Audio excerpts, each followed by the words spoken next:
कहानी की शुरुआत में हमें एक छोटा सा बच्चा दिखाया जाता है जिसका नाम डिकी होता है। बच्चा एक नॉर्मल से स्कूल में पढ़ता है और हमेशा ही अपने सपनों की दुनिया में खोया रहता है। इसके जूते भी काफी गंदे हैं और स्कूल आने से पहले इसने अपना मुंह भी नहीं धोया। फिर तभी एक टीचर इसके सामने आते हैं और पूछते हैं कि स्कूल आने से पहले तुमने अपने जूते साफ क्यों नहीं किए, जिस बात पर वो इसे डांटते भी हैं कि तुम ऐसे उठकर आ गए हो स्कूल, तुम्हें अपनी सफाई का ख्याल रखना चाहिए। फिर तभी यहाँ एक प्यारी सी फीमेल टीचर भी आती है जो इस टीचर से कहती है इस बच्चे को मैं संभालती हूँ, आप बेशक चले जाएं। जो सुनकर वो पहले वाला टीचर यहाँ से चला जाता है। फीमेल टीचर बच्चे से पूछती है तुम ऐसी हालत में स्कूल क्यों आए हो, जिस पर बच्चा बड़ी मासूमियत से कहता है कि मेरी मॉम नहीं है और ना ही कोई ऐसा है जो मुझे अपना ख्याल रखने के तरीके सिखाए। ये सुनकर टीचर को उस पर तरस आता है। वो उसका चेहरा साफ करती है और उसे क्लास में जाने का कहती है। Thank you, Miss Yuan. इसके बाद हम निकी को क्लास में देखते हैं। फिर जब क्लास में टीचर होते हैं तो वो सबसे पूछते हैं कि आप सब अपनी अपनी जिंदगी में क्या बनना चाहते हैं, जिस पर कोई बच्चा आर्टिस्ट तो कोई डॉक्टर बनने का कहता है। लेकिन जब बारी आती है डिकी की तो टीचर बहुत ही मायूसी वाला चेहरा बना लेते हैं, जिस वजह से सभी बच्चे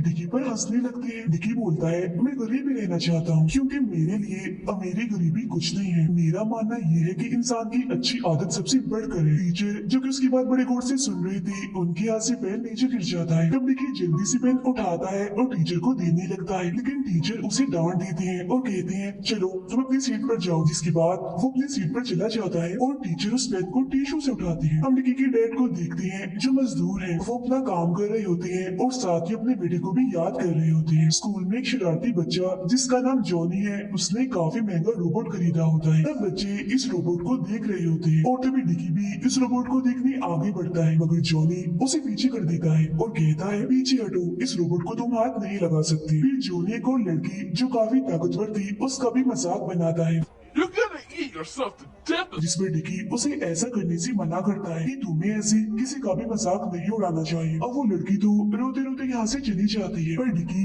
उसके पास जाता है और चुप करवाते हुए उसे दोस्ती कर लेता है। डिकी के डैड अपनी मजदूरी कर रहे होते हैं, उनका काम बहुत ही मुश्किल होता है। तभी एक आदमी उनके पास आकर कहता है आप ही काम छोड़ दीजिए, मगर वो कहते हैं नहीं मैं ये काम करूंगा क्योंकि मैंने अपने बेटे के लिए बिजली का पंखा खरीदना है जो हमारे घर नहीं है। फिर रात को वो पंखा खरीद कर घर लाते हैं और डिकी को दिखाते हैं। डिकी उसे देखकर खुश होता है, मगर बदकिस्मती से वो चल ही नहीं रहा था, इसीलिए आज रात फिर इन्हें गर्मी में ही गुजारनी पड़ती है। दोनों दीवार पर चलने वाले कीड़े मकोड़ों को भी मारते हैं। वो एक दूसरे से बहुत प्यार करते हैं क्योंकि उनका एक दूसरे के अलावा इस दुनिया में कोई नहीं होता। एक दिन ये टीवी पर खबर सुनते हैं कि आसमान में बहुत ही अजीब चीज देखी गई है। कुछ लोगों का कहना है कि ये कोई उड़ने वाली चीज है। कुछ दिन के बाद वो दोनों एक मॉल में जाते हैं जहाँ डिकी अपने डैड को कहता है कि मुझे भी वो खिलौना चाहिए, यानी वही रोबोट जो शरारती बच्चे के पास था। लेकिन उसके डैड वो खिलौना नहीं खरीद सकते थे क्योंकि उनके पास पैसे नहीं थे। लेकिन डिकी काफी जिद करता है कि मुझे ये चाहिए ही चाहिए, जिस वजह से उसके डैड उसे मारते हैं और ये रोता हुआ Let's go now. मॉल से बाहर चला जाता है जहाँ वो टीचर भी थी जो उसे समझाते हैं कि तुम अपने डैड को तंग मत किया करो, उनकी हर बात माना करो, उनके पास जो कुछ भी होता है वो तुम्हें जरूर देते हैं क्योंकि वो आपके पापा हैं, आपका भला ही चाहते हैं। फिर रात को हम डिकी के डैड को एक ऐसी जगह पर देखते हैं जहाँ टूटी हुई फालतू चीजें फेंक दी जाती थी। वो उन चीजों में काम की चीजें ढूंढ रहे होते हैं। कुछ देर के बाद उनके पीछे एक अजीब सी चीज आहिस्ता से ऊपर उठती है। यहाँ बड़ा एक टीवी भी अपने आप ही चल पड़ता है। फिर जब वो घर आते हैं तो डिकी से कहते हैं मेरा बेटा नाराज है, मैं आपके लिए कुछ लाया हूँ। वो दरअसल उन चीजों में से इसके लिए एक खिलौना लाए थे, मगर वो इस खिलौने को लेने से मना कर देता है क्योंकि उससे अपनी बेइज्जती याद थी जो इसके डैड ने इसकी मॉल में की थी। वो अभी भी अपने डैड से नाराज था। फिर जब उसके डैड सो जाते हैं तो वो उठता है और उस खिलौने को ढूंढने लगता है क्योंकि वो ये देखना चाहता था कि उसके डैड क्या लाए हैं उसके लिए। वो खिलौना इसे मिल जाता है जो एक हरे रंग की बॉल होती है। अगले दिन स्कूल जाकर वो अपने दोस्तों को भी वो हरे रंग की बॉल दिखाता है, मगर तभी जॉनी के दोस्त इसका मजाक बनाने लगते हैं। अपना मजाक सुनकर उसे गुस्सा आ गया था और अब ये भी उन लड़कों से लड़ने के लिए तैयार था, मगर जॉनी एक ताकतवर लड़के को बुलाता है डिकी को मारने के लिए। अब डिकी जानता था कि वो इस बच्चे से नहीं लड़ सकता, इसीलिए वो अपने दुश्मनी को साइड पर रखकर उसे सलाम करता है। लेकिन जैसे ही उस ताकतवर लड़के से हाथ मिलाता है तो वो इसे काफी दूर फेंक देता है। फिर जब ये घर आता है तो इसके डैड इसकी हालत देखकर इसे डांटते हैं। उन्हें पता चल गया था कि ये किसी से लड़कर आ रहा है, इसीलिए वो कहते हैं मैं आइंदा ना देखूं कि तुम किसी से लड़े हो। फिर वो उसे पूछते हैं अच्छा बताओ लड़ाई की क्या वजह थी, जिस पर वो इन्हें वही हरे रंग की बॉल दिखाता है। वो खुद भी जब उस बॉल को देखता है तो उसे ऐसा लगता है जैसे इस बॉल में कोई चीज है। वो चीज बार बार उसे दिखाई दे रही थी मगर वो समझ नहीं रहा था कि ऐसा क्यों हो रहा है। उसे ऐसा लग रहा था कि शायद इसमें कोई भूत है। वो डर रहा होता है इसीलिए आधी रात को चीखने लगता है।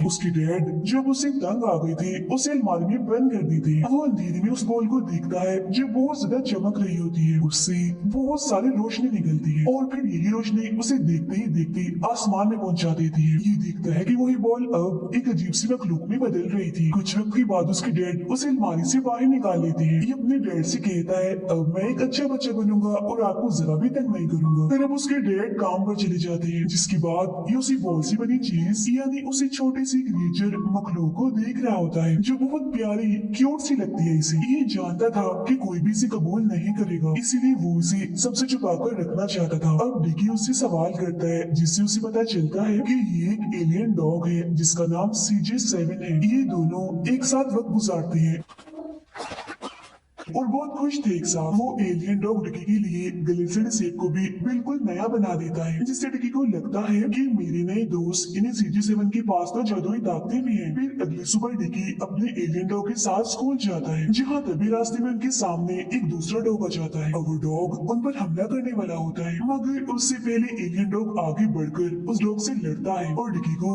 उस डॉग से बचा लेता है। अब अपने एलियन दोस्त को इतना ताकतवर पाकर डिकी बहुत खुश होता है और ये देखकर तो उसके अंदर भी एक हौसला सा आ गया था। आज डिकी का पेपर था, ये वॉशरूम जाता है और अपने दोस्त से कहता है कि कुछ ऐसा करो कि मेरा पेपर बहुत अच्छा हो। ये सुनकर उसका एलियन दोस्त अपने काम पर लग जाता है और इसके लिए खास किस्म की ऐनक बनाता है जिसे फौरन डिकी पहन लेता है। उसका एलियन बताता है कि इस ऐनक को पहनकर तुम अच्छे नंबर हासिल कर सकते हो, ये तुम्हारी बहुत मदद करेगी। जब ये पेपर के दौरान ऐनक पहनता है तो ऐनक में से अजीब तरह के छोटे छोटे जादुई मच्छर निकलते हैं और ये मच्छर पूरी क्लास में फैलकर बच्चों के पेपर्स को चेक करते हैं और सभी सवालों के जवाब आकर डिकी को बता देते हैं। फिर अगले दिन जब रिजल्ट आता है तो इसे पता चलता है कि पेपर में पहली बार उसके इतने अच्छे नंबर आए हैं, जिससे ये बहुत खुश था और उसके टीचर भी काफी हैरान थे इसने कैसे इतने अच्छे नंबर ले लिए। उन्हें शक होने लगता है, इसीलिए वो कहते हैं कि लाओ मुझे अपनी ऐनक चेक करवाओ। और जब ये ऐनक टीचर की तरफ फेंकता है तो उनका चेहरा जलकर काला हो जाता है। इसके बाद उनका जिस्मानी टेस्ट होता है और एक बार फिर डिकी अपने एलियन से मदद मांगता है। इस बार वो उसे खास किस्म का जूता देता है जिसे पहनकर डिकी इतना ऊंचा जंप करता है कि मशीन को ही तोड़ देता है। और जब मुकाबला आता है तैरने का तो ये सबसे तेज तैरता है। अपनी ताकतों से तो ये अपने सभी टीचर्स को भी हैरान करता जा रहा था। सभी से पकड़ने की कोशिश भी करते हैं मगर ये इतना तेज था कि किसी के भी हाथ नहीं आ रहा था, बल्कि इसकी ताकतें इसे आसमान में ले जा रही थी। मगर तभी उसे पता चलता है कि ये सब तो उसका बस एक सपना था। फिर जब ये आंखें खोलता है तो अपने सामने CJ7 को ही पाता है और सोचने लगता है कि इसका सपना सच होने वाला है। अभी बड़े जज्बे से स्कूल जाता है और जैसा कि इसने सपने में देखा था इसके सामने सच में डॉग आ जाता है। अब इसे पता था कि इसका एलियन इसे मार भगाएगा, मगर जैसे इसने सपने में देखा था ऐसा कुछ नहीं होता, यानी कि इसका एलियन तो खुद डॉग से मार खा लेता है। जिसके बाद ये और इसका एलियन जख्मी हालत में स्कूल पहुंच जाते हैं।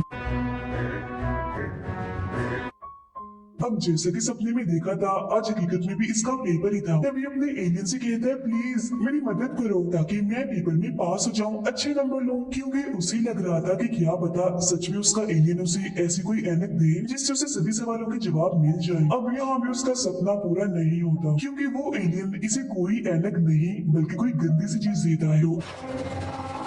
अब जाहिर है ये टेस्ट पास नहीं कर पाता, फिर अभी अपने एलियन को सजा दे रहा होता है क्योंकि उसी की वजह से वो अपने पेपर में पास नहीं हो पाया। फिर जब जिस्मानी टेस्ट की बारी आती है तो वो दोबारा से अपने एलियन से मदद मांगता है कि प्लीज अब तो मुझे इतनी ताकत दे दो कि मैं अपने इस टेस्ट में तो पास हो जाऊं। लेकिन एलियन इस बार भी कोई चीज नहीं देता क्योंकि उसके पास ऐसी कोई भी जादुई ताकत नहीं थी। इस बार तो वो उसे पहले से भी ज्यादा अपनी वो गंदी चीज देता है जिससे जाहिर है डिकी काफी गंदा हो जाता है। सब लोग इसे धोने के लिए इस पर पानी पानी डाल रहे होते हैं, जिस वजह से उसे काफी शर्मिंदगी भी हो रही थी और एलियन पर गुस्सा भी आ रहा था। तो अपनी बेइज्जती का बदला लेने के लिए वो उसे कूड़े में फेंक देता है। फिर जब ये घर आ रहा था तो उसे एहसास होता है कि मैंने CJ7 के साथ अच्छा नहीं किया, क्योंकि उसने तो मुझसे कभी भी वादा नहीं किया था कि वो मेरी मदद करेगा। ये सब तो बस मैंने खुद ही सोच रखा था। इसीलिए वो वापस दौड़ता है अपने दोस्त को लेने के लिए, मगर तब तक कूड़े वाली गाड़ी उसके दोस्त को वहाँ से उठाकर ले जा चुकी थी। इस बात से वो बहुत दुखी होता है और रोते रोते घर जाने लगता है। घर पहुंचकर ये देखता है कि उसका एलियन दोस्त तो पहले ही घर आ चुका है। अब ये दोनों एक दूसरे से मिलते हैं, काफी खुश थे। फिर ये अपने दोस्त से वादा करता है कि मैं तुम्हें कभी नहीं छोड़ूंगा। फिर इसके डैड इस एलियन को चेक करने लगते हैं और पूछते हैं क्या इसके अंदर कोई बैटरी है, ये चलता कैसे है, काम कैसे करता है। फिर आधी रात को इसका एलियन दोस्त उसी पंखे को अपनी जादुई ताकत से ठीक कर देता है, जो हमने पहले देखा था कि चल नहीं रहा था। तो इसका मतलब ये था कि उसके अंदर जादुई ताकत मौजूद थी। ऐसा वो इसीलिए करता है ताकि वो दोनों आराम से सो सके और इन्हें गर्मी न लगे। लेकिन क्योंकि उसने अपनी बहुत सारी ताकत लगा दी थी इस पंखे को ठीक करने में, इसीलिए वो काफी थक गया था। फिर अगले दिन जब डिकी स्कूल जाता है तो जॉनी इसके रास्ते में आ जाता है। जॉनी के साथ इसके बाकी दोस्त भी थे और अब वो डिकी से उसका एलियन लेना चाहते थे। वो अपने दोस्त को बचाने की कोशिश करता है, मगर जॉनी से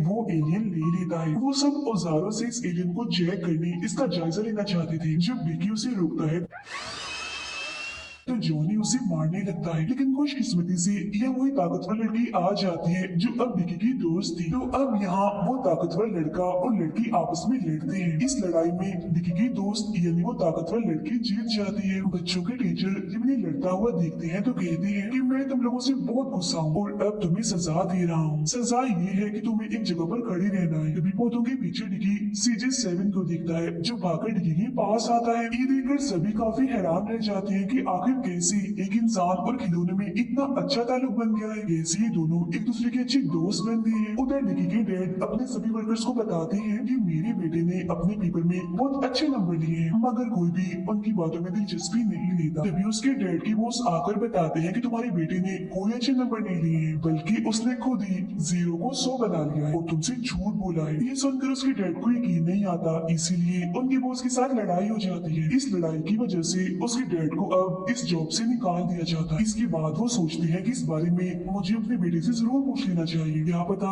बॉस ठीक कह रहे हो और मेरे बेटे ने सच में खुद ही 100 नंबर बना लिए हो। तब उसके डैड डिकी से जाकर पूछते हैं You got a 0 and you changed it to 100. वो अपने डैड के सामने अपनी गलती मानता है और कहता है कि जी पापा मैंने नंबर चेंज किए थे ताकि आपका दिल न टूटे। जिस पर उसके डैड को गुस्सा आ जाता है। वो कहते हैं कि मैं इतनी मेहनत करता हूँ ताकि तुम्हारी फीस भर सकूं और तुम मेरे साथ झूठ बोलते हो, मुझे पागल बनाते हो। तुम्हें अंदाजा भी है कि पढ़ाई कितनी अच्छी चीज है और ये एक ऐसी चीज है जो हमें गुर्बत से निकाल सकती है। फिर वो उसे सजा देने के लिए कहते हैं कि मैं तुमसे तुम्हारा CJ7 ले लूंगा। वो फिर ऐसा ही करते हैं, उससे उसका CJ7 ले लेते हैं, जिस पर इसे भी बहुत गुस्सा आता है।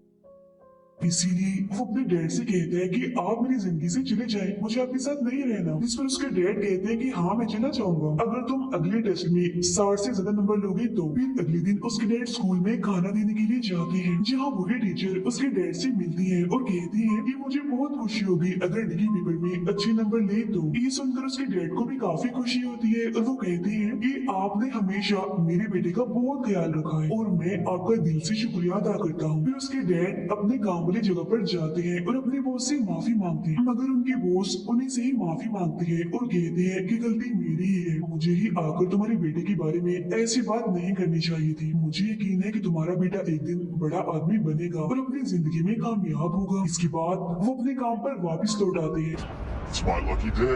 उन्हें यकीन होता है कि उनका बेटा एक दिन सच में कुछ करके दिखाएगा और बड़ा आदमी बनेगा। अब डिकी इतनी मेहनत करता है कि वो अपने पेपर में 65 नंबर ले लेता है और क्योंकि उसके डैड ने कहा था कि अगर तुम 60 से ऊपर नंबर लोगे तो मैं तुम्हारी जिंदगी से चला जाऊंगा, इसीलिए उसने तो नंबर ले लिए होते हैं। अब जब डिकी के डैड काम कर रहे थे तो इसी दौरान एक टैंक आकर उन पर गिर जाता है, जिससे वो काफी जख्मी हो जाते हैं, जिसके बाद उन्हें फौरन ही हॉस्पिटल ले जाया जाता है। अब डिकी को नहीं पता था कि उसके डैड के साथ ये अचानक क्या हो गया है। वो दुखी और मायूस होकर हॉस्पिटल में बैठा होता है, काफी परेशान था। तभी उसके टीचर उसके पास आते हैं और बताते हैं कि तुम्हारे डैड की मौत हो चुकी है। An accident. at work. ये सुनकर डिकी पूरी तरह से टूट जाता है क्योंकि उसके डैड के अलावा उसका इस दुनिया में कोई नहीं था। फिर CJ7 खुद को आजाद करके इसके डैड के पास जाता है। वो अपने जिस्म से ताकत निकाल कर उसके डैड को दोबारा से जिंदा कर देता है। इसके बाद हम देखते हैं कि डिकी अपने डैड के साथ है क्योंकि वो दोबारा जिंदा जो हो गया था। अपने डैड को दोबारा पाकर वो बहुत खुश होता है और उन्हें गले से लगा लेता है। डिकी रोकर उनसे माफी मांगता है और कहता है कि आज के बाद मैं मेहनत करूंगा और आपकी सारी बातें भी मानूंगा। और CJ7 जिसने इतनी ताकत लगाई थी